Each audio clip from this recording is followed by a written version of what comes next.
ఇక్కడ నోటిఫికేషన్ డీటెయిల్స్లోకి వెళ్ళినట్లయితే గవర్నమెంట్ ఆఫ్ ఇండియా కింద పనిచేస్తున్నటువంటి కేంద్ర ప్రభుత్వ సంస్థ ఇండియన్ ఇన్స్టిట్యూట్ ఆఫ్ టాక్సికాలజీ రీసెర్చ్కి సంబంధించినటువంటి సంస్థలో ఖాళీగా ఉన్నటువంటి ఈ యొక్క క్లర్క్ లెవెల్ జాబ్స్ని అయితే రిక్రూట్మెంట్ చేస్తున్నారు. ఈ జాబ్స్కి సంబంధించి అప్లికేషన్ ప్రాసెస్ మనము ఆన్లైన్ విధానంలోనే అప్లికేషన్స్ అయితే పెట్టుకోవాలి. లాస్ట్ డేట్ మనకి 31 మే వరకు అయితే టైం ఉంది.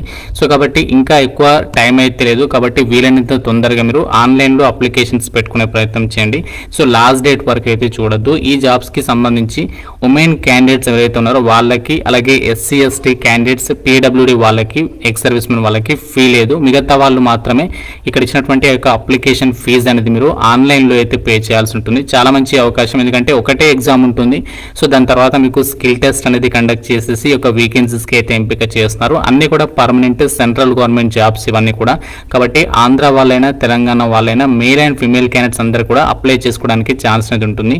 ఈ పోస్టులకి సంబంధించి మీరు అప్లై చేయడానికి కూడా ఎటువంటి అనుభవం కూడా ఏమీ అవసరం లేదు. జస్ట్ మీ దగ్గర ఇంటర్మీడియట్ కానీ లేదా 12th అంటే సో మీరు డిప్లొమా చేసినా కూడా ఈ నోటిఫికేషన్కి అయితే ఎలిజిబుల్. ఇక్కడ ఏజ్ లిమిట్కి సంబంధించి డీటెయిల్స్ చూసినట్లయితే సో మీకు మినిమం ఏజ్ అనేది 18 years ఆఫ్ ఏజ్ అనేది ఉండాలి అని చెప్పేసి అయితే క్లియర్గా అయితే మెన్షన్ చేస్తున్నారు. సో దాంతోపాటు మనకి ఇక్కడ హయ్యర్ క్వాలిఫికేషన్స్కి సంబంధించి అన్ని డీటెయిల్స్ని అయితే మెన్షన్ చేశారు. ఇక్కడ బెనిఫిట్స్ విషయానికి వచ్చినట్లయితే ఈ జాబ్స్కి మీరు సెలెక్ట్ అయినట్లయితే సో మీకు హౌస్ రెంట్ అలవెన్సెస్ అనేవి ఆ సంస్థ వాళ్ళే ఇస్తారు. అలాగే ట్రాన్స్పోర్ట్ అలవెన్సెస్ ఉంటాయి, డియర్నెస్ అలవెన్సెస్, సెంట్రల్ గవర్నమెంట్ ఎంప్లాయీస్కి సంబంధించి ఏదైతే అడ్మిసిబుల్ అలవెన్సెస్ ఉంటాయో సో అన్నీ కూడా మీకు ప్రొవైడ్ చేస్తాము అని చెప్పేసి ఇక్కడ నోటిఫికేషన్లోనే వాళ్ళే క్లియర్గా అయితే మెన్షన్ చేస్తున్నారు.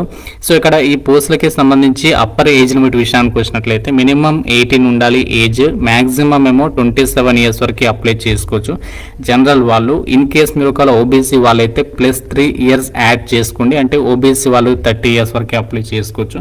ఎస్సీ ఎస్టీ వాళ్ళైతే +5 years యాడ్ చేసుకొని అంటే 32 years వరకు కూడా అప్లికేషన్స్ పెట్టుకోవడానికి ఛాన్స్ అనేది ఉంటుంది. అలాగే ఇక్కడ మినిమం ఎసెన్షియల్ క్వాలిఫికేషన్స్ కూడా ఇచ్చారు. మినిమం ఎడ్యుకేషన్ క్వాలిఫికేషన్ ఏంటి అంటే 10+2 లేదా 12th are it's equivalent qualification అనేది కలిగి ఉండాలి అని చెప్పేసి ఇక్కడ క్లియర్గా అయితే చెప్తున్నారు. సాలరీ వచ్చేసి మనకి ఇక్కడ చూడండి లెవెల్ 4th ప్రకారం, సో మీకు లెవెల్ 2 కాదు లెవెల్ 4th ప్రకారం సాలరీ ఉంటుంది. అన్ని అలవెన్సెస్ కలుపుకుంటే మీకు జాబ్లో చేరగానే అప్రాక్సిమేట్లీ 50,200 రూపీస్ ఈ యొక్క మంత్లీ సాలరీ అనేది మీకు రావడం జరుగుతుంది. సో ఇంటర్మీడియట్ అర్హతతో లేదా డిప్లొమా అర్హతతో ఇంత భారీ స్థాయిలో జీతాన్ని ఆఫర్ చేసే గవర్నమెంట్ జాబ్స్ సో చాలా రేర్గా రిలీజ్ అవుతుంటాయి. అంటే నార్మల్గా మనకి 36,000 వరకు లెవెల్ 2 ప్రకారం సాలరీస్ ఉంటాయి, కానీ ఈ జాబ్స్కి మాత్రం మీకు లెవెల్ 4th ప్రకారం సాలరీ అనేది పే చేస్తున్నారు. కాబట్టి సో మిస్ చేసుకోవద్దు. జూనియర్ స్టెనోగ్రాఫర్కి సంబంధించినటువంటి పొజిషన్ అనమాట. ఇది మనకి క్లర్క్ స్థాయి కంటే ఇంకా కొంచెం పై స్థాయి జాబ్ అని చెప్పుకోవచ్చు. సో ఇక్కడ వేకెన్సీస్ ఇచ్చారు. జనరల్, ఓబీసీ, ఎస్సీకి సంబంధించి ఇక్కడ వేకెన్సీస్ ఉన్నాయి. కాబట్టి మీరు ఈ యొక్క కేటగిరీకి సంబంధించినటువంటి వాళ్ళందరూ కూడా అప్లై చేసుకోవచ్చు. జనరల్ కేటగిరీలో ఉన్నాయి కాబట్టి మీరు ఏ కేటగిరీ అయినా అప్లికేషన్స్ పెట్టుకోవడానికి ఛాన్స్ అనేది ఉంటుంది.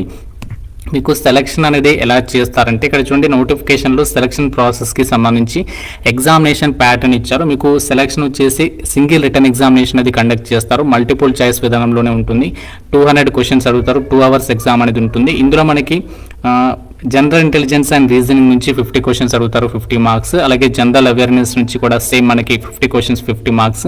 ఇంగ్లీష్ లాంగ్వేజ్ అండ్ కాంప్రిహెన్షన్కి సంబంధించి 100 క్వశ్చన్స్ అడుగుతారు, 100 మార్క్స్. సో ఇక్కడ మనకి ఎక్కువగా ఎవరైతే ఇంగ్లీష్ లాంగ్వేజ్కి సంబంధించి మంచి పట్టు ఉంటుందో సో వాళ్ళు ఈజీగా ఎక్కువ గవర్నమెంట్ జాబ్ అయితే సాధించవచ్చు అనమాట. ఎందుకంటే ఇక్కడే ఎక్కువ క్వశ్చన్స్ అనేవి ఉన్నాయి. సో ఇందులో మీరు మంచి స్కోర్ సాధిస్తే సరిపోతుంది. టోటల్గా మనకి ఇక్కడ ఎగ్జామినేషన్ వచ్చేసి 200 మార్క్స్కి అయితే కండక్ట్ చేస్తున్నారు. ఇందులో నెగటివ్ విధానం కూడా ఉంటుంది. ప్రతి రంగాన్సరికి మీకు 0.25 మార్క్స్ అనేవి డిడక్ట్ చేస్తారు. ఇంగ్లీష్ లాంగ్వేజ్లోనే ఎగ్జామినేషన్ అనేది ఉంటుంది. ఎవరైతే ఎగ్జామినేషన్ పాస్ అవుతారో మీకు స్టెనోగ్రఫీకి సంబంధించి ప్రొఫిషియన్సీ టెస్ట్ అంటే స్కిల్ టెస్ట్ అనేది కండక్ట్ చేస్తారు. ఇంగ్లీష్లో అయితే ఉంటుంది, 10 minutes అయితే ఉంటుంది అని చెప్పేసి ఇచ్చారు. సో ఇది మనకి టైం డ్యూరేషన్ వచ్చేసి 50 minutes లాంగ్వేజ్, ఇంగ్లీష్ లాంగ్వేజ్కి సంబంధించి 1 డిక్టేషన్ వచ్చేసి 10 minutes అనమాట.